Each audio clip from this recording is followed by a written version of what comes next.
మనకి మనము ఏదైనా ఓన్‌గా తయారు చేసుకుంటే భలే ఉంటుంది కదండీ! నాకు కూడా ఈ పండక్కి ఇంట్లోనే ఇలా బ్యాంగిల్స్ తయారు చేసుకోవటం బాగా నచ్చింది. ఇలా చేసి మా వాళ్ళకి ఒక ఫోటో పంపించనే లేదు. ఇంకా వాళ్ళందరూ కూడా పండగకొచ్చేటప్పుడు అందరికి తలో డజన్ చేసి తీసుకొచ్చేసేయి అంటున్నారు. పోనీ ఇంకే కలర్ అయినా పర్వాలేదు. అందరూ ఎక్కువగా అడిగేది గ్రీను, రెడ్ అనమాట. సరేలే అక్క వాళ్ళు అడిగితే తప్పుతుందా? ఇంకా చేసి తీసుకొస్తానని అయితే చెప్పాను. ఇంక ఇక్కడైతే నేను రెడ్ కలరు సైడ్ బ్యాంగిల్స్ అయితే చేస్తున్నానండి. ఆల్రెడీ నేను రెయిన్ డ్రాప్ బ్యాంగిల్స్ అయితే రెడ్ కలర్ చేసేసాను. వాటికి సైడ్ అనమాట ఇవి వేసుకునేవి. అప్పుడే బట్టలు ఉతికేసి వచ్చే బ్యాంగిల్స్ అయితే చేస్తున్నాను. ఇంకా నేను చేతులైతే గమనించలేదనమాట. బట్టలు ఉతికితే ఎందుకో గానీ చేతులు బూజు పట్టేసినట్టు అయిపోతాయండి. ఇది వరకు మీకు రెయిన్ డ్రాప్ బ్యాంగిల్స్ కూడా చేయడం చూపించాను కదండీ!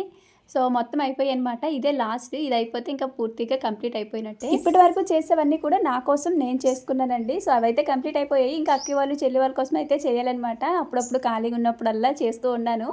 ఇంక ఇక్కడైతే నేను ఈ బ్యాంగిల్‌కొచ్చి ఫస్ట్ కింద అట్లా పెట్టుకున్నాననమాట. ఎలా పెట్టుకుంటే బావుంటుందని. సో, దాన్ని బట్టి నాకు ఐడియా వచ్చింది. ఇంక ఇలా బావుందని చెప్పి అలా బ్యాంగిల్ మీద కూడా పెట్టేసాను.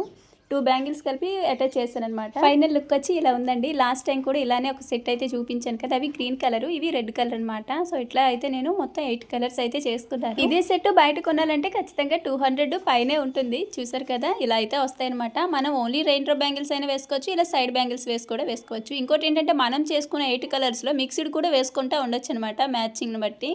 సో, ఇలా అయితే వస్తుంది చూసారా?